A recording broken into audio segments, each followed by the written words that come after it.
Last year, we brought the Vietnam problem before the Security Council of the United Nations at the time of the Gulf of Tonkin affair.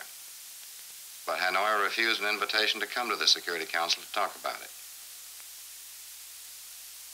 The distinguished Secretary General of the United Nations, U Thant, considered a peace mission himself to bring about peace, but Hanoi and Peiping told him not to come.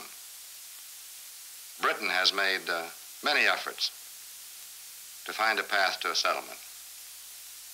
First, by working toward a new conference in Geneva, and then by a visit of one of their senior statesmen, Mr. Patrick Gordon Walker. But the effort for a Geneva conference has thus far been blocked, and Mr. Gordon Walker was told that he should stay away from Hanoi and Peiping. The Commonwealth attempted to send a committee of the Commonwealth to various capitals to explore the possibilities of peace. We welcome that initiative, but Hanoi and Peiping told them not to come. We've made a number of efforts on our own, both publicly and privately. President Johnson at Baltimore, for example, offered unconditional discussion with the governments concerned. But Hanoi and Peiping called this offer a hoax. 17 non-aligned nations publicly appealed for a peaceful solution by negotiations without preconditions. We welcome this proposal, but it was rejected by Hanoi and Peiping. The distinguished President of India made a constructive suggestion that there be an end of hostilities and an Afro-Asian police force established in Vietnam. To us, this proposal was full of interest and hope. But by Hanoi and Red China, it was rejected as a betrayal. So all of these abrupt and violent rejections of peaceful settlement are just what they appear to be. Clear proof that Hanoi is not yet prepared for discussions, unless it be accepted in advance that South Vietnam be subjected to communist domination. And so the record seems very clear to us. Hanoi is presently resisting the road to peace. Peiping, even more so. The declared doctrine and purpose of the Chinese communists remain clear: the domination of all of Southeast Asia. And indeed, if we listen to what they're saying to us, the domination of the great world beyond.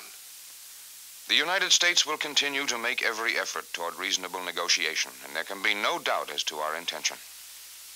We do not seek the destruction of any government, nor do we covet a foot of any territory. But we insist, and we will always insist, that the people of South Vietnam shall have the right of choice, the right to shape their own destiny in free elections in the South or throughout all Vietnam under international supervision. And they shall not have any government imposed upon them by force and terror, so long as we can prevent it. We do not want an expanding struggle with consequences that no one can foresee, nor will we bluster or bully or flaunt our power. But we will not surrender, and we will not retreat. The answer to American offers to move from the battlefield to the conference table continues to come in the form of high explosives aimed at American air bases and other troop installations in the South, including the barracks of American servicemen.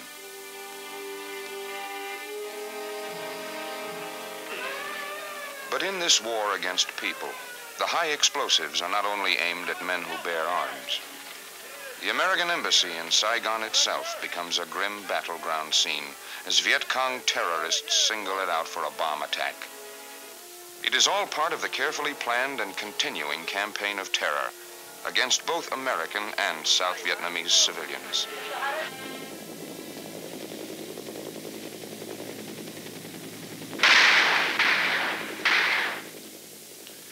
Increasingly now, Americans are functioning directly in the fight for freedom in this far, foreign corner of the earth.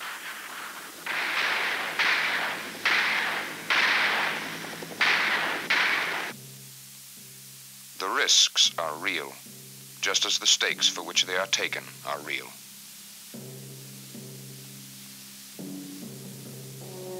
But Americans risk and sometimes give all that they have half a world away from home, because they know that once again, half a world away has become our front door.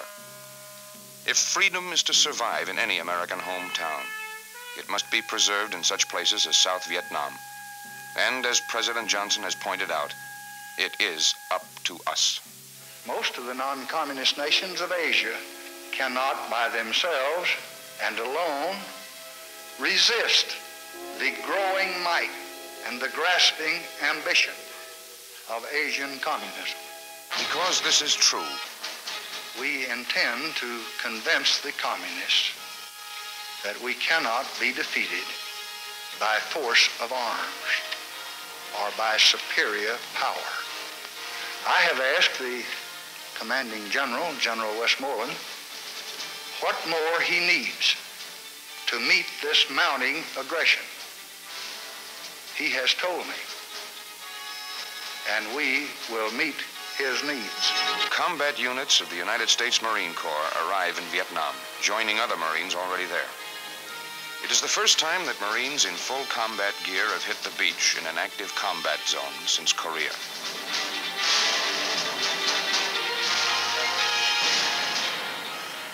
Army combat units also arrive, and the message of their presence on Vietnamese soil is plain. Whatever the present or future needs of the fight for freedom in Vietnam, they will be met. So the war goes on. Clearly, it is the communists who have made that choice. And as always, the innocent suffer.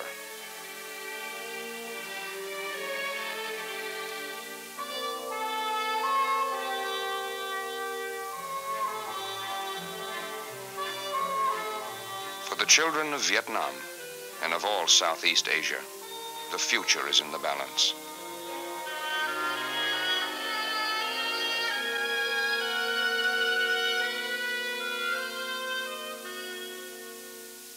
If they are to realize their heritage as free men tomorrow, there are for us today hard realities to be faced. I do not find it easy to send the flower of our youth, our finest young men, into battle. I have seen them in 1,000 streets of 100 towns in every state in this union, working and laughing and building and filled with hope and life. But as long as there are men who hate and destroy, we must have the courage to resist. We did not choose to be the guardians at the gate, but there is no one else. Nor would surrender in Vietnam bring peace, because we learned from Hitler at Munich that success only feeds the appetite of aggression. Moreover, we were in Vietnam to fulfill one of the most solemn pledges of the American nation. 3 presidents, President Eisenhower, President Kennedy, and your present president, over 11 years have committed themselves and have promised to help defend this small and valiant nation. Strengthened by that promise, the people of South Vietnam have fought for many long years. Thousands of them have died. Thousands more have been crippled and scarred by war.